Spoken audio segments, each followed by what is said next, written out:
What's going on, everybody? Just wanted to make a quick video about the conversion that I'm about to do for this UMX Turbo Timber Evolution. E-flite sells this float conversion kit for a few of their aircraft. Seems that either it's inherently compatible with or different pilots out there have retrofit this set, but it is noted in the Turbo Timber's manual that these are compatible, so I went ahead and picked a pair of these up on Amazon. They're only 20 bucks.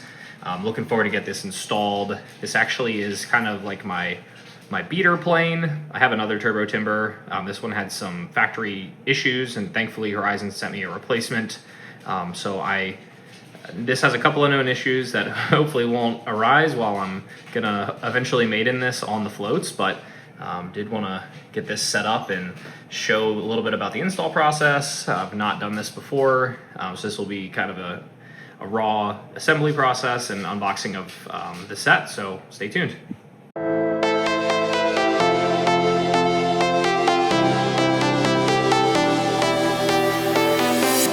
So the set comes in this pretty compact box. Like I said, I got these on Amazon. Let's go ahead and open it up and see what we've got inside. So we've got our mounting hardware, a couple different sets of struts, similar to the ones that the stock wheels come on. So we'll have to see how those slot in. I know there are two different slots down here on the bottom.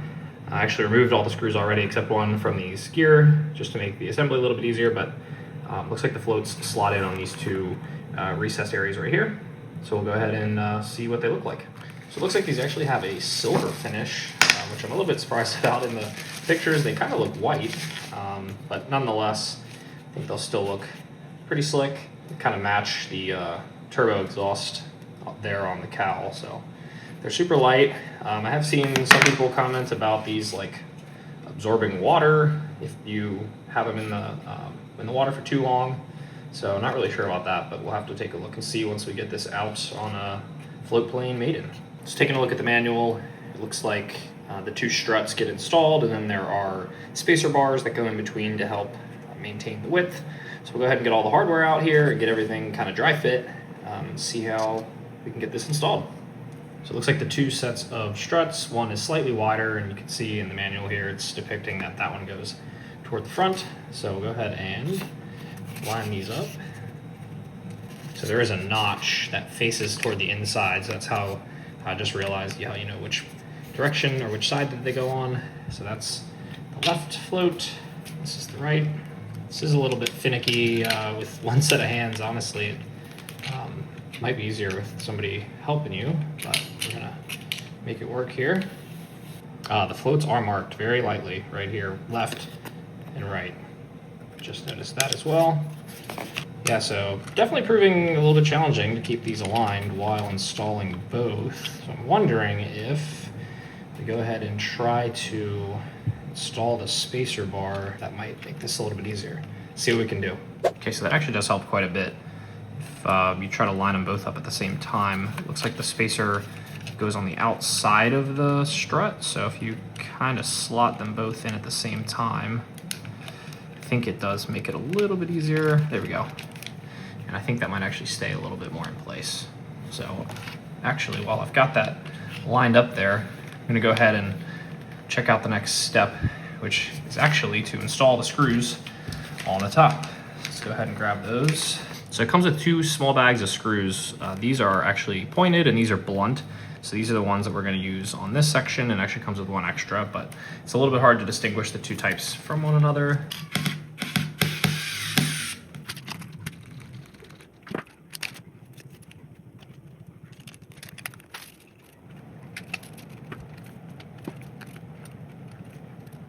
Looks like I got one in there. It looks like this is actually just like a tension fit on this like spacer block. It just kind of presses down, so you definitely want to crank those down pretty hard, but I have a feeling I might need a little bit of play, so I'm gonna go ahead and wait. And just to reiterate, the spreader wire goes on the outside of the strut per the instructions. All right, there's the front. Got those screws tightened down pretty good, actually, like as far as they'll go. So I think that should be sufficient. Looks like a little bit of movement, but should be good once you get the back put together. So we'll go ahead and get the back one installed, and then we'll meet up after we are ready to get it installed.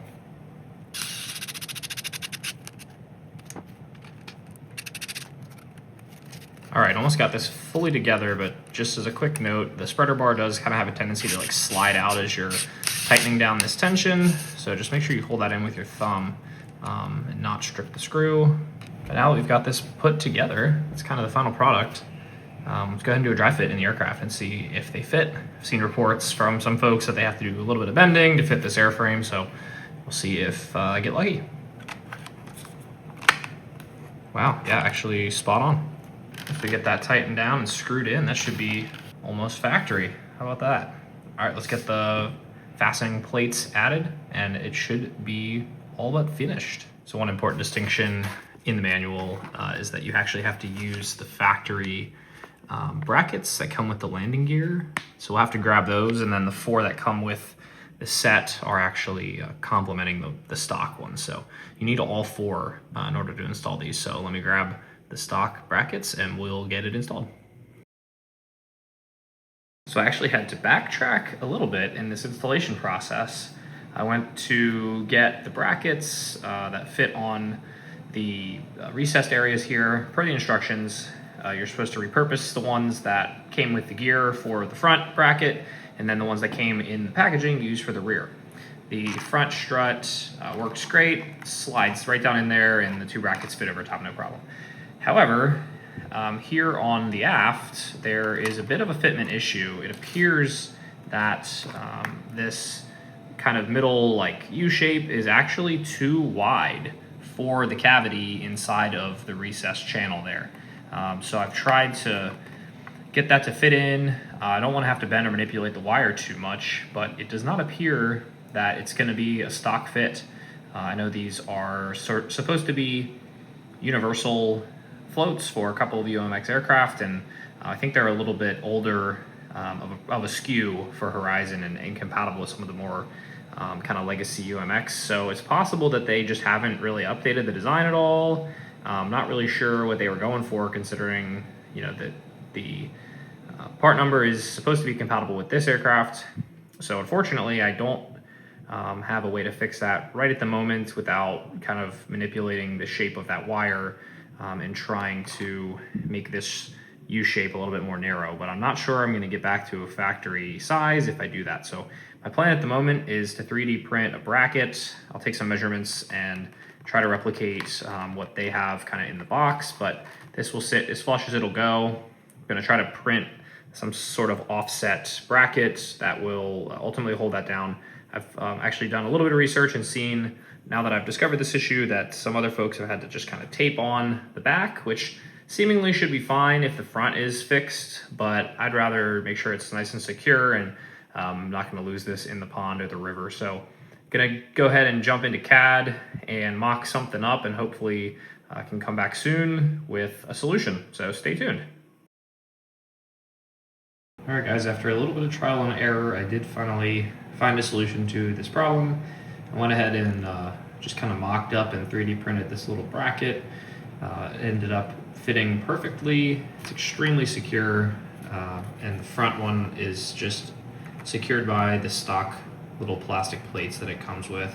I did end up using the little brackets on the rear that have the little like tab on them that slides down in that recess, and then I just fit this printed plate on top and secured it down with the screws, and actually it is very secure. So pretty happy with the result.